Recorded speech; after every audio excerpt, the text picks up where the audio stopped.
Islam itu indah.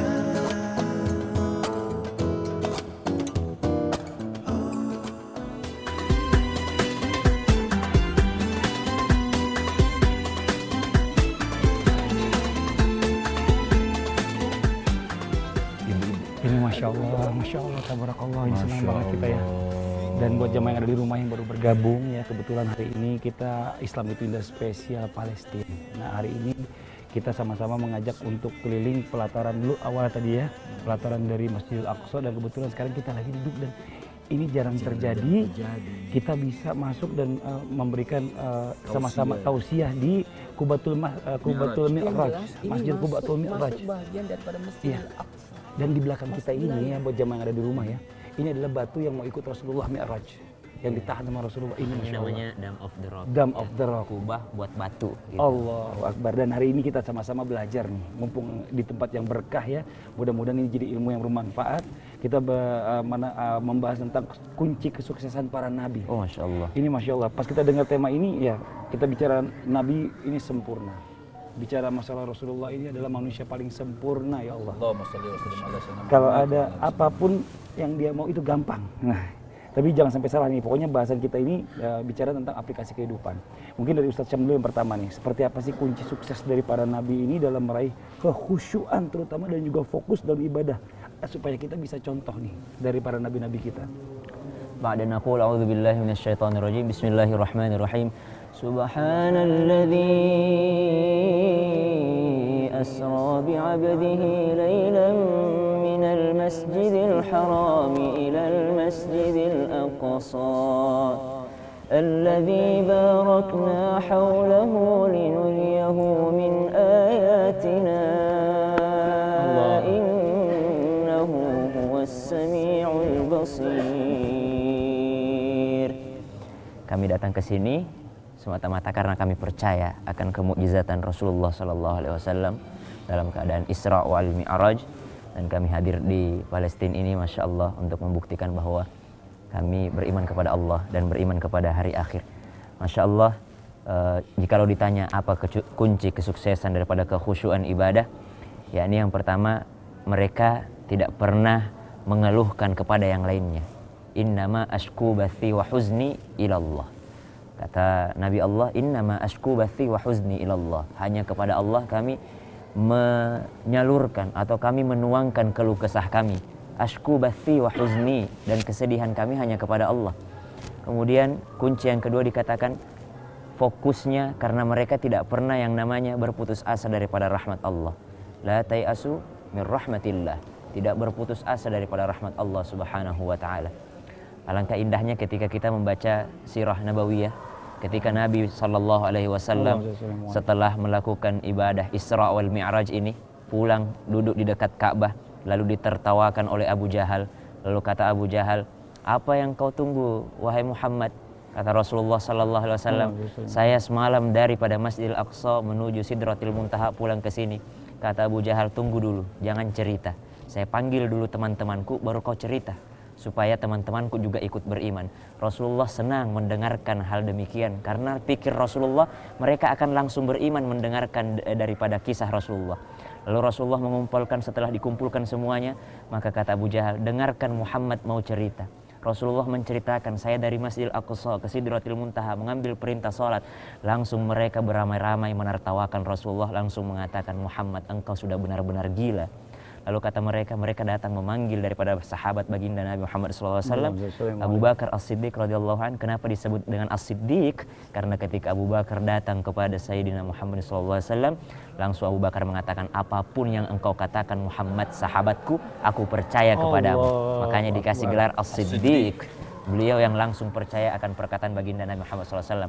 Rahasia ketiga fokus ibadah daripada para nabi adalah ketika mereka merasa tidak pernah sendirian. Meski semua orang membencinya, meski semua orang mengatakan bahwa dia gila, tapi dia tahu Allah tidak akan pernah membiarkan dia sendirian. La khaufun alaihim wa la hum yahzanun. Tidak ada kekhawatiran, tidak ada kesedihan bagi orang-orang yang dekat dengan Allah Subhanahu wa taala. Inilah makna khusyuk sebenarnya. Makna khusyuk adalah ketika kita Allahu Akbar, Ya Allah, kita tidak tahu lagi apa yang akan Allah berikan kepada kita. Apalagi kita akan merasakan sholat di sini, di area Masjidil Aqsa ini, dimana kalau kita lihat di berita orang lagi sholat ngeri di belakang ada suara senjata atau apa segala macam, maka disitulah kita menyerahkan semuanya kepada Allah Subhanahu wa Ta'ala. Innama yakhshallahu min ibadihil ulama. Di ayat yang lain Allah Subhanahu wa Ta'ala menyebutkan innama yakhshallah, sungguh yang takut, yang khusyuk kepada Allah adalah orang-orang yang ulama, yang ini mempunyai ilmu pengetahuan. Maka semakin dalam ilmu untuk para millennials, semakin dalam ilmu kita, maka semakin khusyuk kita beribadah kepada Allah Subhanahu wa Ta'ala. Salah satu modal khusyuk para nabi adalah keilmuan yang diberikan oleh Allah Subhanahu wa Ta'ala kepada mereka. Iqra bismi rabbikal ladzi khalaq, khalaqal insana min 'alaq. Ini buat teman-teman yang ada di rumah, brosis yang sedang nonton ini, jamaah sekalian yang masih muda mungkin, yang millennials, mengatakan apa kunci khusyuk? Ya Allah, ayat pertama yang turun Iqra, bacalah, belajarlah, belajar. Karena khusyuk itu adalah semakin kita belajar, semakin kita khusyuk. Allahu Akbar, Alhamdulillah. Langsung kita tahu makna Alhamdulillah. Segala puji bagi Allah, maka itu akan membuat kita semakin khusyuk. Itu kunci fokus ibadah. Amin. Bicara masalah kunci fokus ibadah tadi sudah dijabarkan ya. Bagaimana caranya para nabi itu bisa fokus beribadah secara khusyuk dan segala permintaannya makanya selalu diijabah sama Allah. Nah, tapi kita bicara masalah tentang tadi saya sedikit ya sebelum kita menyampaikan yang berikutnya nanti dari guru kita, ada sedikit nih mungkin buat jamaah yang ada di rumah yang mungkin sekarang ini takut untuk hadir datang ke Aqsa, dan insya Allah alhamdulillah ya buat semua jamaah kita merasa aman ya kita bisa hadir di sini ya. Dan ayo semuanya, kalau bukan kita sebagai umat muslim mau hadir ke sini, siapa lagi ya? Masjidil Aqsa ini masjid kita ya, sama-sama yang kita yang jaga. Ini masya Allah luar biasa. Warisan. Nah sekarang kita lanjut lagi nih, kita bicara masalah tentang kehidupan sehari-hari. Ya, kehidupan sehari-hari ini kadang-kadang kan kita sebagai laki-laki nih, ya Ustadz ya mohon maaf sebelumnya, kadang-kadang kita kalau pulang capek atau gimana segala macam, terus istri tiba-tiba minta ini, ada kurang belum dibayar, nah sekarang suka marah gitu. Ya. Suka marah, kita kadang-kadang kesabaran kita kayaknya, waduh kok kita nggak sabar gitu, sampai istri bilang, kamu kok marah-marah? Ya kamu nanyanya gitu, sananya gitu ya kan? Kamu kok marah-marah terus sih? Nah sekarang coba deh bagaimana nih kita nih supaya kita bisa belajar lebih banyak, ya belajar dari para nabi terdahulu tentang kesabaran kita menghadapi para istri kita nih. Bismillahirrahmanirrahim. Kalau berbicara tentang nabi itu banyak. Ada nabi dan digambarkan dalam Al-Quran sosok keluarga nabi yang mana dia bersabar dengan istrinya. Ada yang didukung oleh istrinya, ada yang dalam artian ditinggalkan oleh istrinya, bahkan ada yang setia dengan istrinya. Gini, yang jelas para nabi itu adalah orang-orang pilihan, dan alhamdulillah Rasulullah Sallallahu Alaihi Wasallam ketika Rasulullah ketika masih muda didampingi oleh istri Rasulullah Siti Khadijah yang luar biasa kesabarannya, kedermawanannya. Jadi kalau berbicara tentang kesabaran dari beberapa istri Nabi, itu pembelajaran bahwa ada dari sisi wanita, istri nanti yang sifatnya seperti Khadijah, seperti Zainab, seperti Hafsah, seperti istri Nabi yang lain. Ketahuilah ada Aisyah dan sebagainya. Tapi bagaimana dengan istri Nabi yang lainnya? Ada istri para Nabi seperti Nabi Lut, Nabi Nuh. Ketahuilah mereka memang membangkang tapi tidak pernah sekali lagi menyeleweng kepada suaminya. Tapi kesabaran para nabi ini seperti Nabi Ayub alaihissalam yang pernah berniat untuk mencambuk sampai 100 kali. Tapi ketika kejadian itu nasarnya untuk memukul istrinya 100 kali pukulan, tapi berubah bentuk kasih sayangnya sehingga Allah memberikan jalan keluar dengan mengambil rerumputan berjumlah 100 kemudian tinggal 1 pukulan. Artinya apa? Para nabi itu diberikan kesabaran yang luar biasa. Sekalipun dilempar, tapi tentang kesabaran kepada keluarganya. Dalam hal ini anak, seperti Nabi Nuh alaihissalam menghadapi anaknya. Ya Allah, anakku ya Allah. Jadi kadangkala kesabaran itu diuji dari keluarga kita sendiri. Bagaimana sosok nabi pun mencari nafkah. Ketahuilah Nabi Daud pandai besi, memiliki istri 99 istri tambah 1 dengan kesabarannya luar biasa. Nabi Sulaiman alaihissalam, begitu pula para nabi yang lain. Ketahuilah ada nabi yang Allah tempatkan, yakni Nabi Ibrahim alaihissalam. 1 istrinya di Palestina, yakni Siti Sarah. 1 istrinya di Mekah, yakni Siti Hajar. Bagaimana bentuk kesabaran sosok Nabi Ibrahim alaihissalam dengan memiliki 2 sisi istri dalam artian bolak-balik. Nah, pembelajaran besar buat kita, hadapilah keluarga kita dengan penuh kasih sayang. Karena para nabi, anbiya sudah mengajarkan begitu pembelajaran luar biasa. Kesabaran yang terdepan adalah bagaimana kita menghadapi keluarga. Ar-rijalu qawwamun 'alan nisa. Laki-laki itu pemimpin, pengayom, pelindung bagi keluarganya. Maka kata Nabi, saya orang yang terbaik itu adalah orang yang terbaik pada keluarganya. Dan sayalah yang paling terbaik pada keluarga. Bagaimana Nabi mungkin sebulan tidak menyala kompornya, apinya di rumahnya. Itu luar biasa. Bagaimana istri Nabi bersabar sampai ada maaf, saya pinjam kata-kata ini. Ada yang datang kepada Nabi untuk persoalan maaf rumah tangga. Maka diketahuilah siapa yang mau lepas dilepaskan. Tapi ternyata alhamdulillah semua bisa berjalan rumah tangga itu dengan baik. Ya, alhamdulillah. Jadi Masya Allah ya, pelajaran adalah yang kita dapati adalah sebenarnya sama-sama saling punya pengertian. Sebenarnya bicara masalah istri di rumah juga bukan yang nggak capek, tapi mereka juga punya kegiatan yang banyak juga capek. Jadi sama-sama capek, ini sama-sama saling mengerti. Coba nih sekarang kita mau kasih kesempatan dari jemaah Madinah Asyam nih yang mau bertanya nih. Di mana ada yang sebelah, oh sebelah sini. Bapak ada yang mau tanya? Habib, izin tanya. Habib. Nah, manusia itu kadang-kadang tidak pernah merasa cukup. Punya satu, punya dua, lebih. Iya. Tapi Nabi itu selalu merasa cukup. Ada nggak kiat bagaimana untuk contohnya kita ingin seperti Nabi gitu? Nabi itu merasa cukup gitu. Ya, Bapak namanya Bapak siapa Pak? Saya Ainul Hidayat. Bapak Ainul. Bapak Ainul Hidayat. Oh, ini Pak Ainul. Pak Ainul ini pertanyaannya bagus. Dari Cimahi. Dari Cimahi. Cimahi. Ini Masya Allah ya, jadi bicara manusia itu memang nggak pernah ada rasa cukupnya. Rasa cukup. Qanaah ya. Nah ini bagaimana caranya tuh? Karena tidak mungkin cukup. Karena manusia itu kelemahannya di situ, Bib. Bagaimana Bib penjelasannya, Bib?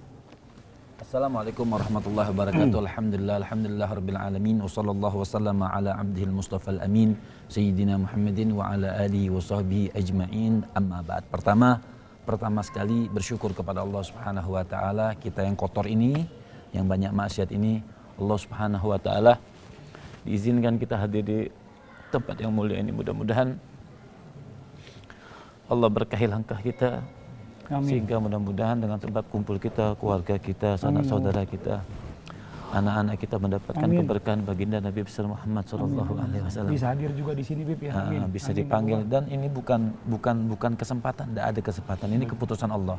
Apalagi juga kita bertepatan dengan bulan Rajab, Masya Allah. Ini nggak ada yang dikatakan kebetulan itu tidak ada. Memang ini keputusan Allah Subhanahu wa taala. Memang nama kita disebutkan untuk bisa hadir di tempat yang mulia ini, makanya antum hadir istisyar, kita hadirkan. Tadi kita lihat di bawah bagaimana Nabi Imam ada batu, ini istisyar, Nabi hadir. Nabi pernah menginjakan kakinya yang mulia dan Nabi bertemu kepada Allah Subhanahu wa taala di tempat yang mulia ini, sampai kita diringankan sholat yang dimulai dari tempat yang mulia ini. Ini istisyar, kita bersyukur kepada Allah. Jadi apapun kita kembalikan, termasuk apa yang ditanyakan oleh Bapak tadi. Sesuai dengan hadis baginda Nabi besar Muhammad sallallahu alaihi wasallam, wa barik alaihi wa ala alihi, hadis Nabi mengatakan tuba liman hudiya lil Islam wa qana'a bih. Pertama, ini qana'a ini anjuran Nabi. Kalau dikatakan bisa atau tidak bisa itu harus tetap belajar. Sama seperti yang dikatakan Ustaz Syam, khusyuk. Bagaimana khusyuk? Bisa atau tidak bisa, kita harus tetap belajar, kita kejar itu khusyuk. Begitupun orang yang mempunyai sifat qanaah. Nabi mengatakan tuba, artinya beruntunglah kalian lil Islam, hudiya lil Islam. Pertama, Nabi mengatakan beruntunglah kalian mendapatkan hidayah. Kenapa? Kita dalam Islam. Kita dalam ajaran Islam, kita bertuhan kepada Allah Subhanahu wa taala, beriman kepada Allah Subhanahu wa taala jalla jalaluhu wa ta'ala azamatuh. Dan sampai Nabi katakan kalau kita merasakan iman kepada Allah, kita merasakan cinta kepada Allah, kita merasakan rindu kepada Allah Subhanahu wa taala, apa salah satunya bukti syukur kita kepada Allah Subhanahu wa taala? Wa qana'a bih, merasa cukup dengan apa yang diberikan oleh Allah Subhanahu wa taala. Itu bukti, artinya bukti. Kan kita kalau ditanyakan, apakah kalian ini cinta kepada Allah? Apakah kalian ini beriman kepada Allah Subhanahu wa taala? Pasti jawab kita beriman dan cinta kepada Allah Subhanahu wa taala. Tapi terkadang wasfuna laisa min wasfil muhibbin. Terkadang ini kita akui ini kekurangan kita. Artinya terkadang kita katakan ucapan cinta kita tapi sifat perbuatan kita tidak mencerminkan orang yang kita itu mencintai Allah Subhanahu wa taala. Jadi bagaimana artinya mencerminkan orang yang mencintai Allah Subhanahu wa taala? Jelas mencerminkan orang yang cinta kepada Allah, beriman kepada Allah Subhanahu wa taala, bersyukur atas Islam yang diberikan oleh Allah Subhanahu wa taala, dan diantaranya merasa cukup. Merasa cukup apa yang diberikan oleh Allah Subhanahu wa taala. Harta, Masya Allah, ada dan tidak ada diberikan oleh Allah Subhanahu wa taala, kita katakan alhamdulillah. Lihat Sayyidina Imam Hasan Al-Basri, perkataan yang mengajarkan kita. Sayyidina Imam Hasan Al-Basri, beliau mengatakan alimtu anna rizki la ya'kuluhu ghairi fatma annat bihi nafsi. Ini sifat qanaah, ini sifat qanaah. Imam Hasan Al-Basri beliau mengatakan alim tu. Jadi kita harus paham, kan kita beriman kepada Allah. Kata Imam Hasan, alim tu, aku tahu nih, kata Imam Hasan. Alim tu anna rizki, aku punya rizki. Rizki ini banyak ya. Anakku, hartaku, rumahku, perjalananku, semuanya nih. Ini adalah rizki dari Allah Subhanahu wa taala. Kata Imam Hasan, aku tahu nih, rizki ini memang rizki aku ini dari Allah Subhanahu wa taala, la ya'kuluhu ghairi. Kalau memang sudah diputuskan Allah, nggak bakal pindah. Nggak akan pindah, nggak ada kata-kata oh aku datang terlambat semenit, enggak. Memang rizki ketuker katanya. Kenapa? Memang rizki itu bukan punya kita. Memang bukan punya kita. Jadi kita merasa cukup punya kita. Makanya beliau mengatakan anna rizki, kalau memang itu rizki itu punyaku, la ya'kuluhu ghairi. Kata Imam, ini nasihat yang hebat. Imam Hasan bilang tidak akan berpindah kepada siapapun kalau memang itu rezeki dari kepunyaan aku, kata Allah Subhanahu wa taala. Tidak ada istilah terlambat.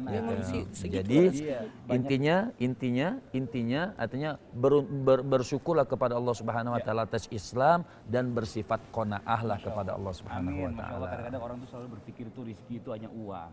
Bicara masalah kesehatan, ibu mau, bapak mau Pak punya uang 5 miliar, 10 miliar tapi sakit-sakitan nggak bisa ada obatnya. Nggak mau. Jadi kan? rezeki tidak telat ya. Jadi memang rezekinya. Masya Allah. Coba saya mau kasih kesempatan tadi laki-laki, sekarang perempuan nih. Perempuan ada yang mau nanya nggak nih, boleh? Iya, assalamualaikum Habib. Waalaikumsalam warahmatullah. Nama dulu dong. Tanya ya. Nama saya dulu. dari Jogja. Dari Jogja. Oh, dari Namanya, Jogja. Ibu? Alhamdulillah saya Bu Emi. Ibu Emi. Mau nanya nih. Mm-mm. Salah satu yang menjadi kisah sukses Rasulullah dan Nabi-Nabi adalah mereka sangat dermawan. Dalam artian ketika ada umat yang meminta bantuan kepada beliau langsung ya, dia udah yang bisa dibantu langsung dibantu. Nah, tadi Mas Fadli bilang implementasi kita nih sekarang yang jadi umat Rasul untuk bisa mencontoh itu gimana? Karena ya jujur aja kadang kita mau bantu, aduh jangan-jangan dia bohong. Sama. Aduh, jangan-jangan entar kalau tak kasih dia balik lagi. Masya nanti kita Allah. jadi Saya ngalamin soalnya banyak nih mulai di belakang-belakang gitu ya kan, ada yang minta bantuan tapi kita nggak kenal, nggak tahu bener atau enggak, jadi keraguan-keraguan tuh ada. Ustadz Maulana mungkin nih bisa dibantu Gini, jawab. Kedermawanan seorang Nabi, terus terang minta maaf.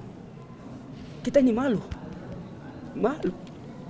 Rasulullah dimintai sama orang, Nabi serahkan yang diminta. Bahkan pernah dimintai Nabi, sampai Nabi bersandar di sebuah tiang karena yang diminta baju yang dipakai Nabi. Jadi luar biasa kedermawanan. Sampai kata Nabi, pada satu saat datang lagi diminta. Ada orang datang dikasih, datang besok dikasih, datang lagi dikasih. Pada akhirnya Nabi sudah tidak punya apa-apa. Kata Nabi begini, apa yang kubutuhkan jadi utang buat saya. Sayyidina Umar bin Khattab berkata, ini sudah melebihi ya Rasul, ini sudah melebihi ya Rasul. Bahkan Sayyidatina Aisyah menjadi saksi ketika Nabi menjelang akhir ayat Rasulullah, Nabi pingsan, bangun lagi gara-gara ada uang yang diminta untuk disedekahkan. Karena tidak sempat Sayyidina Aisyah untuk mau bersedekah yang disitipkan. Jadi Nabi tidak mau tertinggal. Ini jadi pembelajaran kedermawanannya Rasulullah sallallahu alaihi wasallam. Padahal Nabi bisa menguasai kuncinya, dunia bisa dimiliki. Gunung bisa jadi emas. Gunung bisa jadi emas. Masya Allah. Cuma Nabi nggak mau seperti itu ya. Nabi luar biasa. Masya Allah. Ayo, apa yang kita bisa berikan dengan untuk agama kita? Rasulullah, hartanya, nyawanya, Ya. semuanya diserahkan. Berikan dan husnudzon. Nah, itu Kita Bib. ada berikan, tidak ada, tidak sudah ada, tolak ya dengan sudah. baik-baik. Nah, itu Habib bisa nambahin nih Bib, gimana caranya kita implementasi sebagai manusia nih Bib. Artinya kita husnudzon, bersangka baik kepada Allah, bersangka baik kepada umat manusia. Berikan yang kita mampu, tidak usah kita berpikir akan datang. Ketika kita mampu, semampunya kita berikan. Ketika tidak ada, kita katakan sudah maaf, tidak ada. Ini Masya Allah Ustaz Syam nih, kayaknya juga dari anak muda nih, kan juga anak muda mulai banyak juga nih. Tapi keren Ustaz banget Syam. Masya Allah, salah satu sebutannya Nabi Ibrahim itu Khalilullah ya. Kekasihnya Allah, Khalilur Rahman, kekasihnya Allah. Terus ditanyakan apa yang membuat Nabi Ibrahim menjadi seorang kekasihnya Allah, Khalilullah, adalah karena Nabi Ibrahim itu nggak pernah makan siang kecuali Nabi Ibrahim cari teman dulu. Jadi Nabi Ibrahim tuh pernah jalan sekitar 5 km hanya untuk mencari teman buat dia makan gitu, makan siang. Jadi Nabi Ibrahim menunda makan siangnya karena belum ada temennya. Jadi kita sedekah terserah dia nipu kita, kayak si pengamennya nipu kita, si peminta-mintanya itu ternyata penipu, itu urusan dia kepada Allah Subhanahu wa taala. Urusan kita udah kasih. Matsalul ladzina yunfiquna amwalahum fisabilillah kamatsali habbatin anbatat sab'a sanabila fi kulli sunbulatin mi'atu habba wallahu yudha'ifu liman yasha wallahu wasi'un alim. Yakin aja Bun, yakin aja bahwa wallahu wasi'un alim. Allah itu maha luas rezekinya, Allah juga alim. Allah juga ayat tentang rezeki Allah tutup alim. Allah maha mengetahui. Tahu apa? Tahu niat kita dan tahu niatnya orang yang diberikan. Ini Masya Allah ya Bu ya, jelas ya, di panjang lebar 3 guru udah jawab semua nih Masya Allah. Ini buat jamaah yang ada di rumah jangan kemana-mana. Setelah ini kita masih akan ada pembahasan ya, masih di Palestina, tanahnya para nabi. Jadi tetap di Islam itu jamaah. Oh jamaah, Alhamdulillah.